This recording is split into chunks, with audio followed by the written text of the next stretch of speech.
So Enlisted has just given us some of the new merge fixes for the progression, and I would have to say that it is quite something. For one, a lot of stuff has been changed for the better.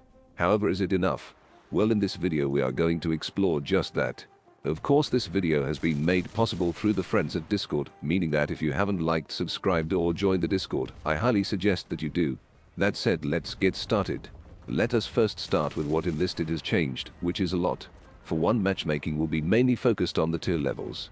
This is something that the entire community and content creator like Koros and myself has suggested, since we believe that Enlisted matchmaking was more important than historical accuracy.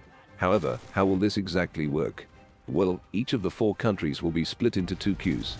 The matchmaker will try to ensure that players with battle rating 1 and 2 play separately from 4 and 5 and do not meet in the same battle. Players using equipment with battle rating 3 will have an equal chance to get into battles with players rated both lower and higher. This means that tier 3 either has the ability to be either top tier or bottom tier. Therefore, as a result, the list of maps for players with battle rating 3 should also become very diverse. In my opinion, this itself is great. However, I do have to say that in terms of specific balancing, Enlisted does need some work, but overall it has improved. Next, Enlisted talk about the maps in which these battles will take place.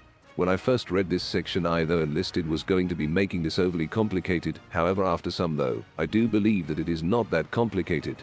For example, the game itself will have multiple tiers in one map from one specific map, such as tier 1 and 2 USSR will be on the maps on Moscow and Stalingrad.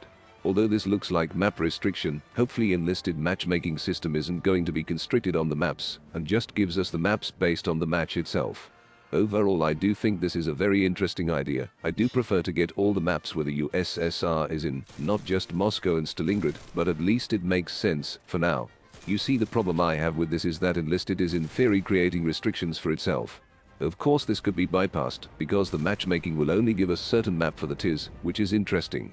However, rather that constrict us to certain maps, I wish Enlisted can give us all the maps for that specific faction and not constrict us at all in regards to maps. Or in other words, just focus on the matchmaking system. That said, although I like the new changes, I am worried. Like with my last video, I did believe the big issue for Enlisted is the lack of players in general, thus causing the matchmaking to have problems. Another problem that I have currently is still the massive amount of players who want to play one faction, and thus not a lot of players will play other factions. Overall, I do believe that Enlisted can't really solve this, but will be solved hopefully over time. Overall, I do think that Enlisted has done a better job of fixing the merge, with it being relatively balanced. However, I would like to take note that these changes are not subject to change, meaning that Enlisted can still change things.